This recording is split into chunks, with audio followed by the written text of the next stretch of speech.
วันนี้เราก็พามาดูท่าอากาศยานดอนเมืองนะครับบันทึกภาพบนสถานีรถไฟฟ้าสายสีแดงนะครับสายการบินนี้ก็เพิ่งจะลงจอดไม่แน่ใจครับมองไม่ชัดว่าเป็นสายการบินอะไรนะครับที่ดอนเมืองก็จะมีสายการบินลงบ่อยมากไม่ถึง 3-4 นาทีนะครับก็ยืนดูตั้งนานนะครับก็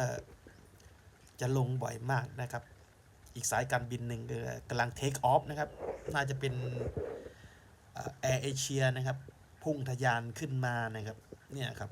ความเร็วอยู่ที่ 250 กิโลเมตรต่อชั่วโมงถึง 280 กิโลเมตรต่อชั่วโมงนะครับในการเทคออฟขึ้นนะครับเนี่ยครับเสียงดังมากนะครับสำหรับแอร์เอเชียที่นี่ประเทศไทย